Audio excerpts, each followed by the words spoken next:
Vamos continuar, queridos alunos. Vamos ver aí, ó. Agora, uma passadinha pelos tipos de texto. Existem dezenas de tipos de texto diferentes, gente. Dezenas. Se exagerarmos um pouquinho, podemos falar de centenas. Só que nos interessam para o seu concurso. Todo mundo sabe isso aqui, tá? Não vou me concentrar muito nisso não, tá, gente? Mas é bom você lembrar. Para efeito de prova, de concurso e tal, você tem que ter uma noção do que seja uma descrição, uma noção do que seja uma narrativa, uma noção do que seja uma dissertação. Olha só, dissertar, gente, dissertar, todo mundo já estudou isso. Dissertar é defender uma ideia, defender um ponto de vista, defender uma tese por meio de argumentos convincentes, persuasivos, de preferência inquestionáveis, indubitáveis. Tudo bem? Você estabelece uma tese, o Brasil não tem mesmo jeito, vírgula, é a tese, pois a população sofre cada vez mais em consequência da corrupção que se instalou no Estado brasileiro. É uma tese, não é? Aí você vai defendê-la por meio de argumentos convincentes, persuasivos, né? De preferência irrefutáveis, inquestionáveis, indubitáveis, por meio, é claro, de exemplos, citações, referências, né?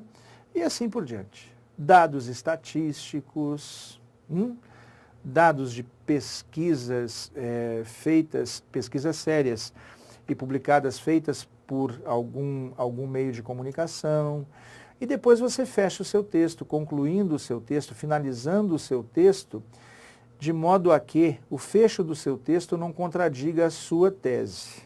É fundamentalmente isso.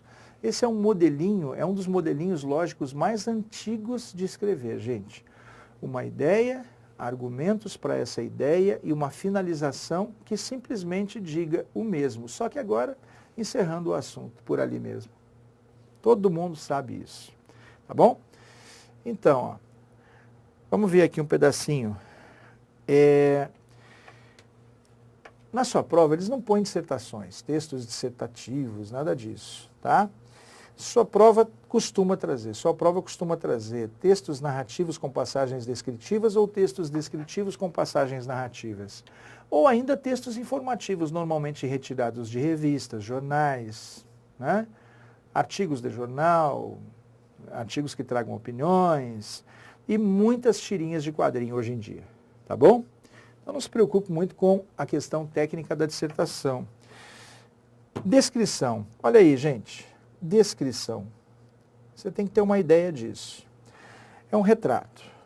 É um retrato feito por meio da linguagem verbal, feito por palavras. Descrever é colocar uma fotografia na mente do leitor. Eu coloquei entre aspas aí, né, é uma frase do Rubem Braga, do grande cronista. Descrever é colocar uma fotografia na mente do leitor, pormenorizando, detalhando as características de um determinado objeto, pessoa, ambiente ou paisagem. Tem por objetivo primordial. Vem primeiro, os outros vêm depois. Primordial que vem primeiro. Tem por objetivo primordial despertar no leitor impressões sensoriais, associadas aos nossos sentidos, sobretudo visuais. Não só, viu, gente? Há descrições que despertam o olfato. Você sente o cheiro da comida, por exemplo. Há descrições que despertam o paladar. Se você estiver com fome, então, nem se fala.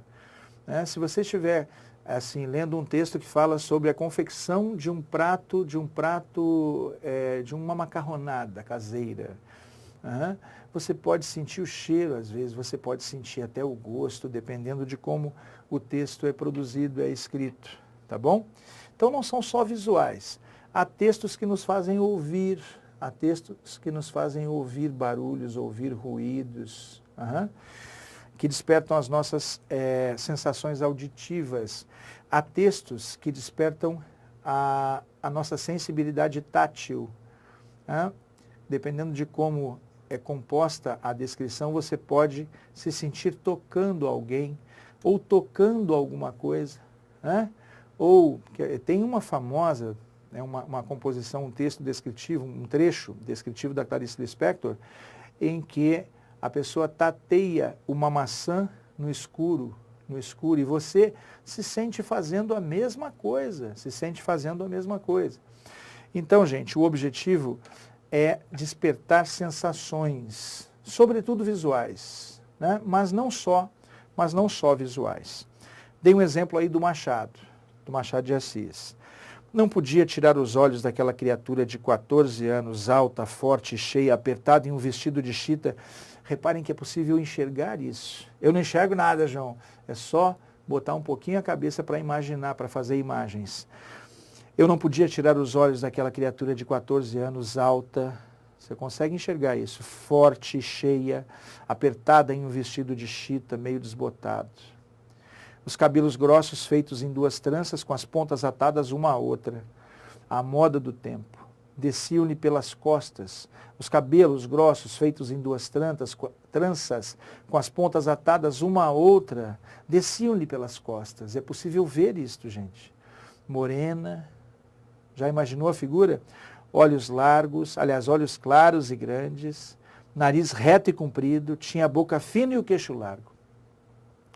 Essa, saibam, aí eu não falei, mas essa é a descrição, uma das descrições da personagem feminina mais famosa, mais conhecida da literatura brasileira, que é a Capitolina, né? Apelidada Capitu familiarmente. Tá bom? Espero que todo mundo tenha entendido o que é e do que se trata. Vamos ver? Olha lá, ó. Agora uma narrativa, gente. Uma narrativa. Por que você está enfatizando, João, descrição e narração? Porque é o que pode entrar na sua prova, cara, além dos quadrinhos. Há narrativas com passagens descritivas, há descrições com passagens narrativas. Isso é muito comum, tá? O que ele pode dizer? No texto predomina a narratividade. No texto predomina a descritividade. Ou o texto mescla elementos narrativos e descritivos. Descritivos e narrativos. E, Johnny, eu já vi questão assim mesmo. Pois é. Essa é a vantagem de estudar, gente, com quem, falando sério, com quem sabe o que cai na prova. O nosso objetivo aqui é fazer que você tenha um bom sucesso no seu objetivo de passar num bom concurso. Né? A gente vive disso, a gente sabe o que cai na prova. Ninguém aqui vai ficar ensinando o que é impossível cair na sua prova. Claro que não, tá? Vamos ver, ó, uma narrativa, gente. Vou fazer um pouquinho aqui, ó, de introdução na historinha. Ó, na palavra, presta atenção, na palavra narração está presente a palavra ação. João, o que tem a ver, rapaz? É para você não esquecer. Não existe narrativa sem ação, gente. Não existe narrativa sem ação. A ação é o elemento central de uma narrativa. Tudo bem? Tá legal. O que é narrar? É contar uma história, um episódio, um evento, real ou fictício, né? Tudo bem?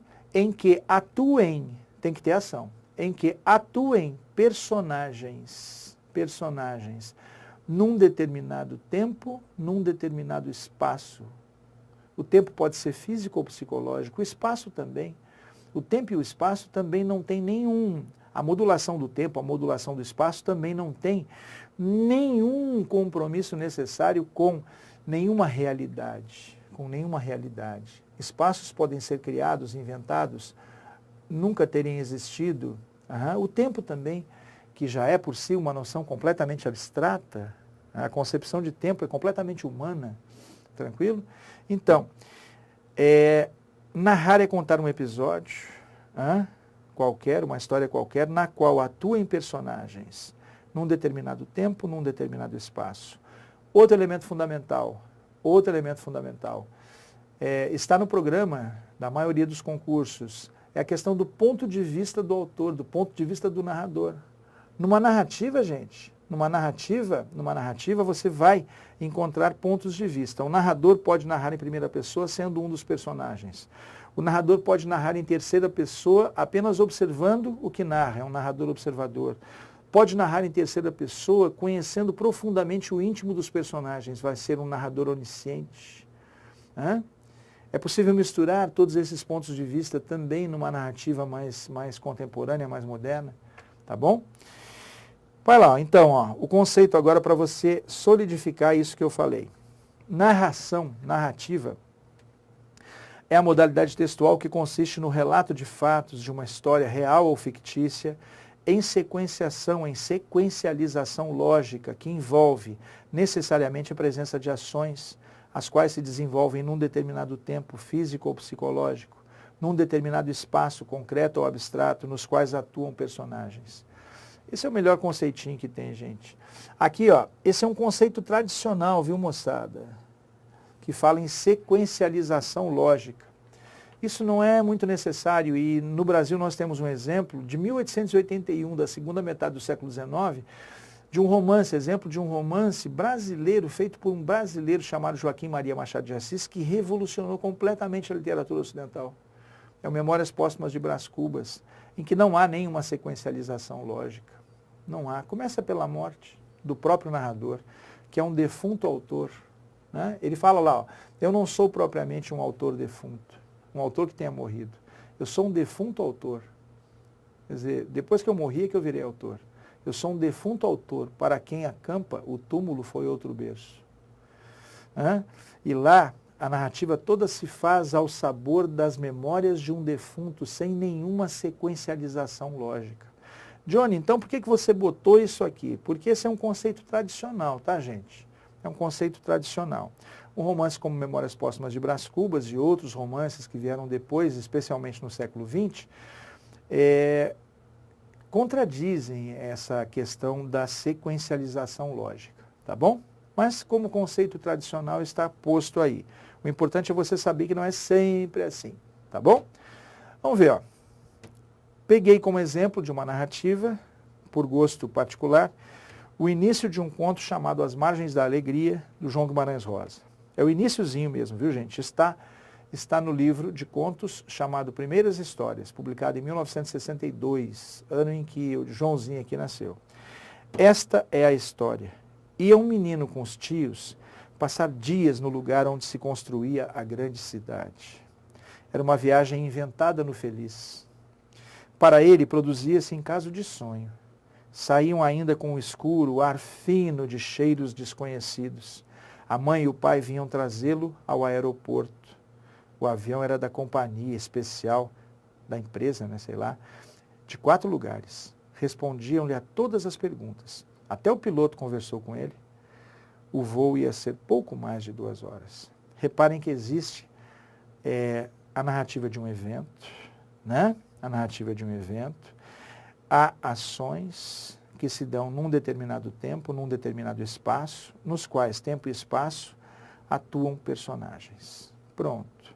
João, e qual é o ponto de vista do narrador? O narrador é personagem? Aí, gente, narra em primeira pessoa ou narra em terceira? Narra em terceira. Ele só narra o que vê, só narra o que observa, ou ele sabe um pouquinho mais disso aí tudo? Ele fala, era uma viagem inventada no Feliz. Como se ele soubesse tudo que essa viagem representa para a consciência dos próprios personagens. Esse é um narrador que sabe tudo. Qual é a palavra para sabe tudo, gente? Onisciente. Tá bom? Legal. De narrativa você tem que saber, é isso aí mesmo. É isso aí mesmo. Tá bom, gente? Até já.